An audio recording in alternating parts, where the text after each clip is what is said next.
Bungie just dropped not only one of the biggest, but one of the most impactful TWABs of all time on the entire community. Hi, my name is Fallout, and if you haven't already done so, please click the subscribe button. We are very close to hitting 500,000 subs, and I really appreciate all of you. There's so much to go over. If you want to read any part of the TWAB on your own, I'll be sure to link it down below in the video description. I'm going to try to focus on what I feel were the most major talking points, and there are a lot. I'm going to try to make the info easy to understand, as well as provide my thoughts on any change if I feel like I need to. Hey, do you want to get really cool stuff in the mail? Well, good news, because today's video is brought to you by Bespoke Post. It's a monthly membership club delivering boxes of top shelf goodies to you from under the radar brands. Every month they introduce members to cool new products, outdoor gear, barware, home and kitchen goods, clothing, and more, based on a preference quiz that you fill out. The box lineup is constantly changing, but the stuff is always great, and each box has around $70 in retail value, but only costs you around 49 bucks. Preview your box before it's shipped. You'll get a box assigned to you, and before it is shipped, you'll get a preview of what comes inside to decide if you want to keep it, change it for a different box, or skip the month entirely for no charge. You only pay for what you want. I ordered 3 boxes from Bespoke Post. Here's what I got. First box, concentrate. Not concentrate like you have to think, like concentrated coffee. It's a cold brew iced coffee maker. Keep it in the fridge. Doesn't have coffee in it right now because I drank it all. That's to stir the coffee. Super awesome. Keep it in the fridge. Love it already. Next box, Scorch. They sent me a bunch of hot sauce from a bunch of different local companies, and I hold every bottle. Easy. This one's currently my favorite. Habanero pepper sauce. Woo! Oh yeah, it's the stuff. Don't do that at home, kids. This one here, we got the spicy sweet soy sauce made by a local sauce maker in Portland, Oregon, and has won many awards. Third box, brew. Can't really show you the final product yet, but I'm actually going to use what they gave me in the brew kit to make my own beer. Got all the stuff in the kit. I'm really looking forward to it. It's gonna take a while, but it's awesome. Who wouldn't want to do that? To get 20% off your first box, click the link in the description and enter Fallout20 at checkout, or go to www.bespokepost.com/Fallout20. All right, back to the content, and here we go. First thing on the table, which isn't really groundbreaking, but good to know if you were disappointed at how Glaives were performing in D2. Glaives are getting a few buffs, the overall goal being to push it more into its intended role of being a hard-hitting melee weapon, as well as being very protected when shielding. Melee damage in PvE is going up by 25%, except for bosses and vehicles. Energy drain speed is being reduced, and your projectile speed is going up a fair amount. I always felt that the Glaive projectiles were really annoying to aim and land, so I'm down for that change. Exotic Glaives, which have been repeatedly and deservedly bashed for underperforming harder than me in high school, are all getting tweaked. The Titan Exotic Glaive is now giving a void overshield while inside the bubble, and Helm of Saint 14 will work when paired with the Glaive as well. The Warlock Glaive is getting faster healing projectiles from the turret, and the Hunter Glaive is tripling the damage of the wave detonation and increasing the number of enemies that it can chain. After talking to a few content creators a while ago about Glaives, I've spent very little time tinkering around with the exotic Glaives because of how disappointing they all are. I don't know how good these changes to the exotic Glaives are going to be yet, but I'm at least more interested in tinkering with them now that they're getting buffed. Next, Bungie is making changes to Flinch, aka how hard you get knocked visually while getting shot as you aim your weapon. Pay attention, this one's big. The stability weapon stat is now going to be permanently tied to flinch reduction in addition to its other effects, up to a maximum of 10 to 25%, depending on the type of weapon. That is a huge change for PvP. For years, a lot of players, especially on M&K, have focused hard on dumping range into a weapon in PvP, depending on the weapon. Now though, stability is going to be a big focus for a lot of people as well, especially if you play on controller. Bungie gives the following breakdown for how much extra anti-flinch you should expect to get per weapon type if you were to max out stability. And cannons only get 15%, which doesn't surprise me too much considering they are still the most popular primary weapon type in PvP. If we gave them too much, there would be little reason to branch out. Bungie also mentions that a stability stat below 20 will technically have a flinch resist penalty. Not too many weapons can go that low. I actually have a multi-mock that I love using with a stability stability of 17. Might not be holding on to that too much longer. It probably won't affect a lot of people out there, but remember to try to not dip below 20 stability on any gun before going into PvP. The resilience stat on your character, like stability, is now permanently being tied to flinch reduction. If your resil stat is beefed all the way up to 100, aka tier 10, you'll be looking at an extra 10% anti-flinch buff. PvP Titan mains probably really happy about that change right now. Bungie gives a few examples of how you can potentially calculate your level of anti-flinch, giving a few numbers. I'm gonna try and see if I can get these and a whole bunch of other numbers into a spreadsheet to better keep track of. More on that another time. The next and probably biggest change to the sandbox is right here. The changes being made to airborne gunplay, aka how well your gun is gonna perform when you jump. I'm gonna get into the weeds here, but if you want a TLDR, here you go. You know the accuracy penalty you get when jumping, i.e. you jump in the air and your weapon's accuracy gets hardcore janked? They're reducing that accuracy penalty across the board. But don't jump for joy too hard just yet. Even though the accuracy penalty in the air is getting nuked, so is aim assist, meaning that yeah, your shots in the air are going to now go where you aim them. However, if you don't build into an aerial combat build, which is now going to be a thing moving forward, your aim assist is going to get dunked on. You'll still be able to land shots in the air, but from here on out, it's going to be more reliant on your actual aiming than copious amounts of weapon aim assist. TLDR, hope a lot of you jumpy boys are as accurate as you claim to be on Twitter, or you may be in for a rude awakening. But I digress, and we read on. Bungie is adding a new weapon stat called Airborne Effectiveness. In Season 17, it's going to be a hidden weapon stat, meaning you'll only be able to know a weapon's airborne effectiveness by using Destiny Item Manager, D2 Gunsmith, Light.gg, or any other third-party app that allows you to take a peek at the API. In Season 18, according to Bungie, airborne effectiveness and other hidden weapon stats are finally going to be visible on the weapon inspection screen. I've been saying for a long time that we need to show more info in the game. I know it can be overwhelming for new players to get heavy info dumped on when jumping into D2, but I think literally hiding valuable weapon info is far worse. Good on Bungie for making that visible in Season 18. Do more things like that. Bungie gives the following numeric breakdown of what to expect in-game, depending on what your airborne effectiveness number is. Bungie game dev Chris Proctor mentions that he considers a, quote, good airborne effectiveness stat to be at least 70, which from the numbers they gave us, might require a fair amount of build crafting to get to. With little to no investment, a player will have a smaller accuracy penalty than what we currently have in D2 right now, but with significantly lower aim assist overall. On the opposite end, if you fully invest into 100 airborne, you'll have no airborne accuracy penalty at all, and the same aim assist overall. Jumping ahead a little bit, Bungie lays out a bunch of number values to try and give us a better idea of how high we can raise our airborne effectiveness stat. For example, Icarus Grip and Adept Icarus Grip on a weapon will both give plus 15. Weapons apparently will have varying numbers depending on their weapon archetype. Hopefully we get more detailed numbers from Bungie moving forward. SMGs and sidearms appear to have the highest ceiling though, with a potential ceiling of 30, with sniper rifles and shotguns only capable of hitting plus 5 aerial on the high end. Translation, it'll be easier to build into aerial gunplay on SMGs and sidearms than it will be on a shotgun or a sniper. Some exotic weapons have their own custom numbers, with Chaperone getting a laughable +1, which IMO makes sense because that shoddy is still a beast. Activating Heat Rises on a Top Tree Dawnblade will give a whopping +70 into your aerial effectiveness, and I'm kind of maybe worried about Top Tree Dawnblade becoming even more powerful than it already is. I know a lot of people are still hooked on the fun of Void 3.0, but Top Tree Dawnman still goes pretty hard and may go harder shortly. If you've been reading about the aerial changes and are worried that Stompies may now lay waste to the meta,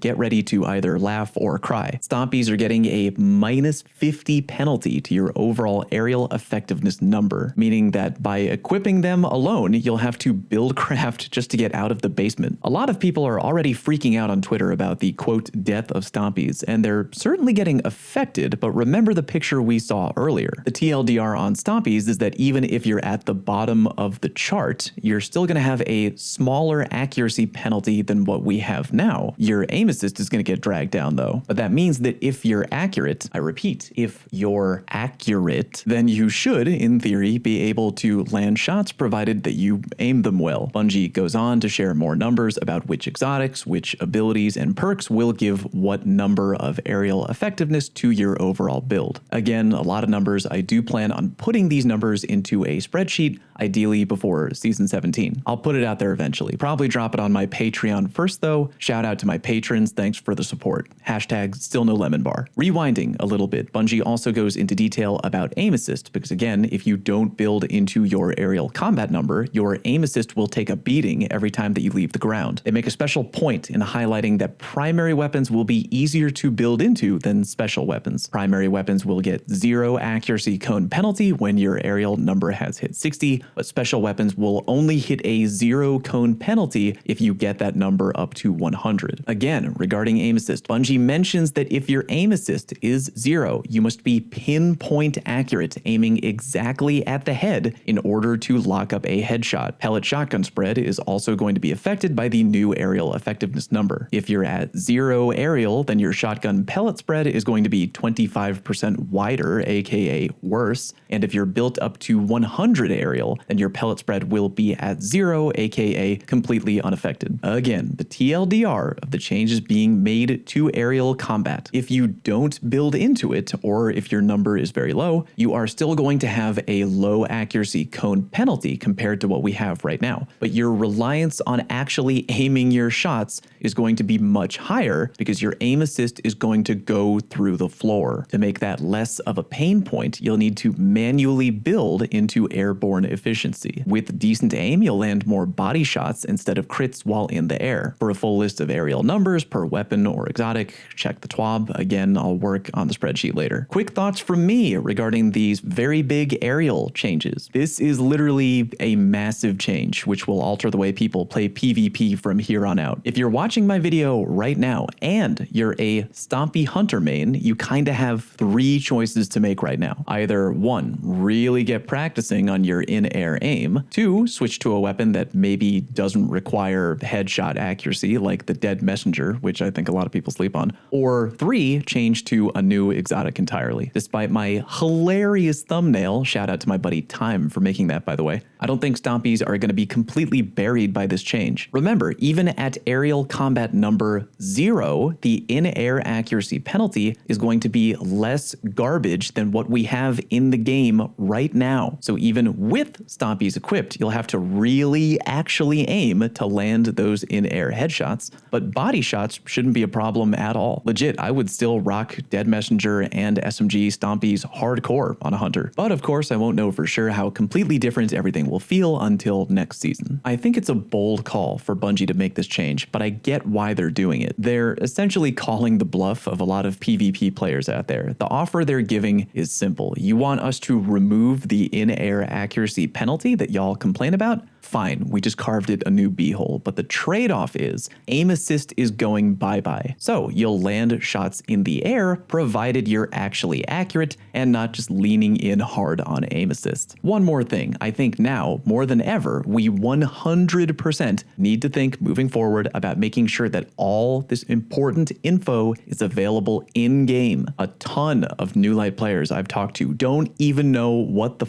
a TWAB is, let alone which one to dig up that is going to contain all this vital info. I know Bungie said that the aerial number is going to be no longer hidden in Season 18 on weapons. Great. It better be everywhere else too, meaning if I open up Top Tree Dawnblade, or I don't know, the inevitable Heat Rises aspect whenever the hell we get Solar 3.0, I better see that plus 70 aerial number staring me right in the goddamn face. No more should players be forced to dig through old TWABs, spreadsheets from people like me, or whatever, to find a number that is borderline crucial to their build. The game's getting complicated, which is fine and I'm down with, but for the love of God, make these numbers available available everywhere in the game for everything. Moving on. If you care about playlist weapons, they are getting an upgrade. Moving forward, they're going to have a chance to roll with an extra perk in one or both of the final 2 columns. The chance of that happening will be higher the more you reset the vendor rank tied to that weapon. So if you've played a lot of Gambit and you've reset your rank a bunch of times, in addition to being a freak of nature, you'll also get a much higher chance of getting extra perks to drop in column 3 and 4 on that Gambit exclusive auto rifle. Some weapons are getting a display update, i.e. the stat bars on the weapon. Bungie mentions that no matter what change you see visually, it's only a display change, so don't freak out about it. All the weapons will perform the same. Next, Bungie is going to tone down certain things that are too easily letting you get one-hit kills in PvP. For example, things like getting one-tapped by a Monarch bow. They're toning down the damage bonus for Empowering Rift, High Energy Fire, and Inertia Override from 20% to 15% against players. That'll be for PvP only. If you've got a keen eye, you'll notice that the Loreley Exotic Titan helmet is not on this list. Community manager Dylan has confirmed on Twitter that Loreley will be addressed next season. The fact that it's not in the TWAB and will be addressed next season makes me think that there's maybe something fundamentally happening to sunspots in season 17, meaning I'm now pushing all of my chips onto the Solar 3.0 will be next betting option. Special ammo is also getting hit again with another big change. Ammo scavenger mods are no longer going to work in PvP. I totally get it. Scavenger mods are a no-brainer right now, and special weapons are still godly powerful in PvP. From here on out, I'm probably only going to use holster mods, which honestly I've been using more and more in PvP anyway. Dying in PvP because I haven't reloaded my shoddy is omega annoying, and the holster mod allows me to never have to worry about that ever. Bungie again reminds everyone that special weapons have a slightly larger airborne accuracy penalty than primary weapons in their new system. Special weapons also have a smaller airborne aim assist cone penalty compared to other weapons, and that penalty can be reduced but not entirely removed by investing into airborne effectiveness. Sniper rifles are getting a 10% buff to ready, stow, and how quickly you can ADS the weapon. Bungie is doing that because they feel like way too many snipers completely rely on having snapshot to feel viable, which honestly is pretty true. I might finally be more excited to use weapons like Cloud Strike, which I usually avoid like the plague in PvP because their handling is so god-awful. To the surprise of literally no one, shotguns are getting yet another nerf. They're bringing in the one-hit kill range by around half a meter. If I remember right from the last time I toyed around with shotguns, the best one-hit kill range on a spread shotgun was about 7 meters away. So this is going to pull that in further to about maybe 6.5 meters, give or take, depending on the roll on your shotgun. Also, there's reduced damage fall off, start and end, and reduced aim assist and magnetism fall off. Translation: shotguns are still going to be great at polishing off weak enemies in PvP and for one-tapping people, but we're all going to have to mentally retune our muscle memory. Try to get more into the habit of blinting people, aka tapping them one time with a hand cannon or whatever primary weapon, before hot swapping to a shotgun to blow them away. Fusion rifles are also getting tweaked. Feel free to look over the numbers and changes that Bungie mentioned, but what I'm looking at the most is right here. With these changes, 20 meter plus fusion rifle one-hit kills should be very uncommon. Last I checked on the Godroll main ingredient from Xur, the average one-hit kill range was about 21 meters, I think, on average. Apparently that shouldn't be as common with these changes. A TLDR of the changes though: more damage fall off for both near and far, and slightly more unforgiving recoil penalty on a fusion rifle. Quick side note, I had a big laugh when I looked at the fusion rifle graph that Bungie shared in the TWAB, and noticing that the huge explosion of main ingredient happened on March 11th, aka when Xur dropped that second Godroll fusion rifle. More fusion rifle changes. They're slightly reducing the charge time of high impact frames and increasing the damage per burst. I'm not sure if that'll be enough to finally make them not garbage in PvP, but I hope you didn't throw away any Godroll high impact VOOP rifles lately. Precision frame and rapid fire frames are getting slightly longer charge times, and the damage per burst on rapid fire fusions are getting lowered a tad as well. It's kind of difficult right now to know which fusion rifle will be the best next season, but I'll be sure to tinker with it when the time comes. Trace rifles are getting buffed. Bungie wants them to hit harder in PvE and are upping damage against non-red bar enemies by 20%, and they're improving the amount of ammo you get per brick from 18 to 30. Not to jump too far ahead, but Bungie mentions later that in addition to getting the flat trace rifle buff, Cold Heart, Prometheus Lens, and the Wave Splitter are all getting buffed too. Trace rifles might be a hard pick for PvE next season. Auto rifles and pulse rifles are each getting a smidge more range overall. Lightweight pulse rifles, aka 450 RPM, are getting a change so that their optimal time to kill should be easier for players to achieve by reducing the number of crits required. SMGs are getting a nerf that I feared would come, a nerf to zoom. If you didn't know, zoom is really key on making SMGs feel good in D2. It's kind of why Shayura's Wrath and Multimach are both godly, and a lot of other SMGs are just meh. While damage falloff is going up by 1.5 meters, zoom values across the board are getting tweaked, notably with Shayura dropping to 16 and Multimach dropping to 15. I still think Shayura will be top shelf. Multimach will still be great at 15, but it'll definitely feel different. Huckleberry is getting upped to 15 though, good news for the Huckleberry. Couldn't help but notice that Teraba is not getting adjusted at all, and I already think that gun is wildly slept on in PvP. You may catch me using Teraba a lot more in Season 17. Adaptive SMGs are going to require more head shooting to reach their optimal time to kill, tiny little tweak right there, and precision frame hand cannons are being given an automatic plus 25 airborne effectiveness stat rather than what they had before, which was apparently having a built-in Icarus grip function. Machine guns are getting a big PvE buff with an extra 40% more damage against all enemies except for bosses, which will only get an extra 20%. Both Xenophage and Grand Overture are getting that buff, by the way, except for the bonus damage to bosses. More on Xenophage shortly. Swords are getting an upgrade to their stat bars, which is cosmetic, and the charge rate of Sola's Scar is getting bumped up to match Temptation's Hook, which you probably don't care about. Rocket launchers in the Precision family are getting a 10% damage nerf. Unfortunate news for both the Palmyra B and the Royal Entry, two great rocket launchers in PvE right now. High impact rocket launchers are getting no change, but adaptive and aggressive frames are getting a 10% damage buff. Great news if you're sitting on a God Roll Hothead rocket launcher or a God Roll Heathen Vengeance. In the exotic department, Fighting Lion is getting a buff featuring better blast radius and more damage. Eyes of Tomorrow is getting a large PvE buff with 30% more damage to bosses and champions. Not gonna lie, that's a lot of damage. Might be rocking that hardcore next season. Leviathan's Breath, aka what Yo Mama has in the morning, is getting a bunch of buffs. Faster draw time after activating Archer's Tempo from the exotic catalyst, more damage to champions because the delayed damage aspect will kick in after you have stunned a champion,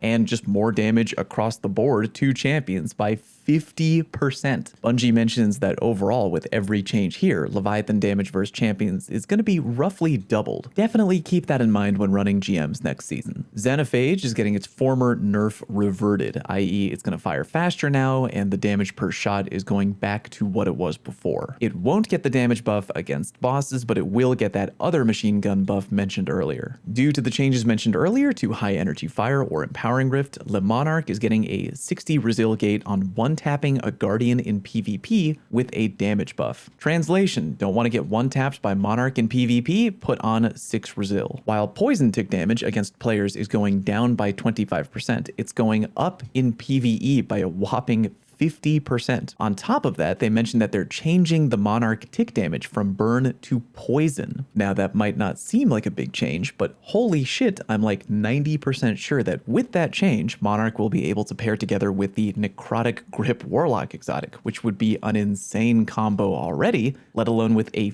50% poison damage buff. I'm going to be tinkering with that on day 1 of the new season, no question. Lorentz Driver is getting weaker body shot damage in PvP, which great, that gun can burn in hell. Skyburner's Oath is getting a bunch of changes to how it'll perform. It's now effectively a hit scan weapon. When ADSing, it is getting 150 RPM for both ADS and hipfire. Hipfire shots no longer track, but will have a falling arc, kind of like a grenade launcher shot, and has a larger detonation size on impact. The hipfire detonation will also burn people, and the masterwork is now going to grant extra reload speed, not range. Skyburner's airborne effectiveness is going to be the highest of any weapon in the game at plus 35. Last Word is getting a buff on mouse and keyboard, Lamau. Arbalist is getting crotch kicked, as I knew that it would be, a 25% damage penalty to all champions, but it still will break barriers in one hit. I know a lot of people that are going to be kind of mad about that change, but honestly, it needed to happen. Arby is so good in endgame content PvE right now, it's kind of like a non-choice for dealing with champions. Graviton Lance is getting free Vorpal weapon and turnabout. I don't think I'm going to drop everything and pick it up tomorrow, but it definitely has my attention. Grand Overture will be able to fire all missiles in a continuous burst, and tap firing will allow 5-round bursts. Sustained damage with Cold Heart is going to create an ionic trace a la the Middle Tree Warlock Stormcaller build, and picking up that trace will give energy to all your abilities. There's an increased grace timer before the damage ramp up though, from 0.1 second to 1 second. TLDR, be sure to remember Cold Heart if you're experimenting with an ability heavy loadout in the future. Prometheus Lens is getting a quote more useful burn to targets with sustained damage. Not really sure if that means more burn damage, longer burn damage, kind of vague, whatever. Wave Splitter, power level is no longer going to cycle randomly. The default damage output is going to be the same as the old middle tier. Picking up an orb of power now grants 10 seconds of max power and caps at 20 seconds.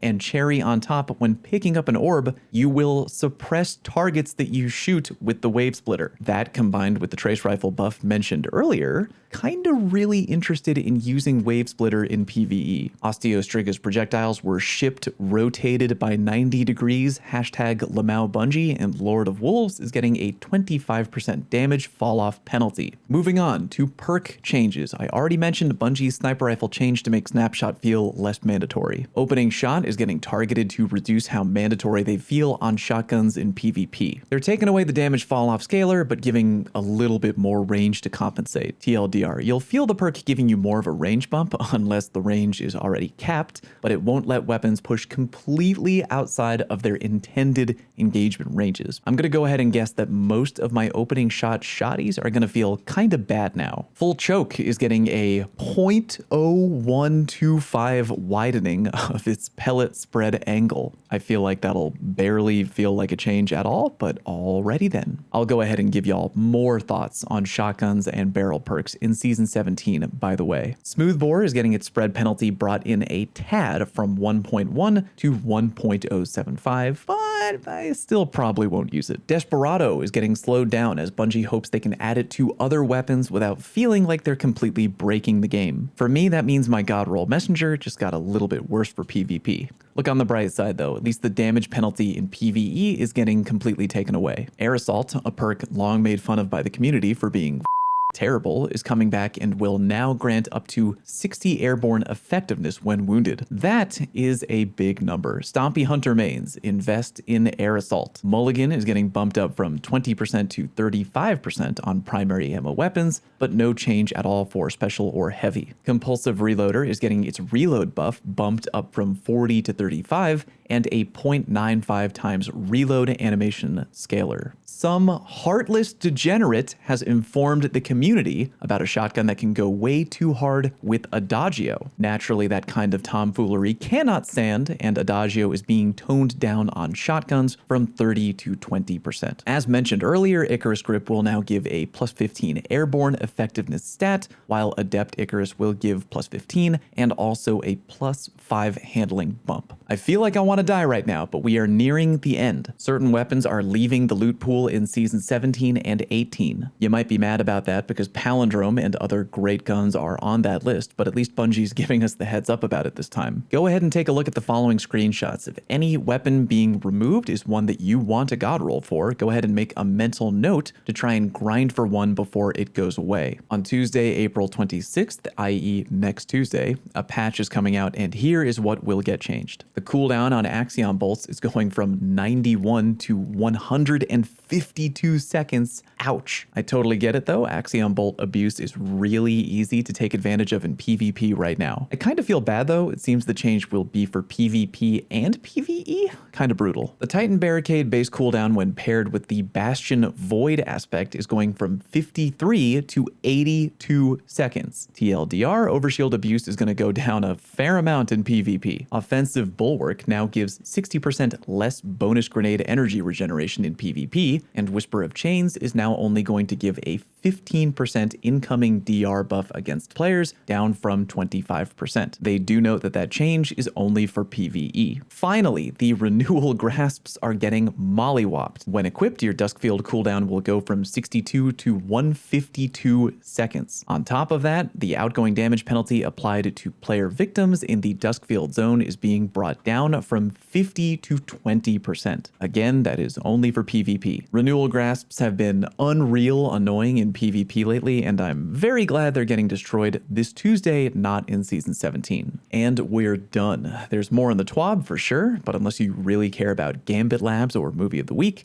we've gone over all the major groundbreaking changes coming to D2. I feel like the biggest change is the aerial combat system, which overall I kinda like. In the future, I promise you guys I will 100% put together a detailed guide on how to build into the aerial combat system. The changes to exotics and stuff like that I'll handle on a more individual basis too next season. Really hope I summarized all the info in an easy to understand way, but if you have more questions, hit me up down in the comment section. Let me know what you're still trying to understand and what you want more info on. Please like today's video and share it with a friend if they didn't read the TWAB because it was too goddamn gigantic. Subscribe if you're new, and I appreciate you. Thank you very much for watching, and I'll see you next time.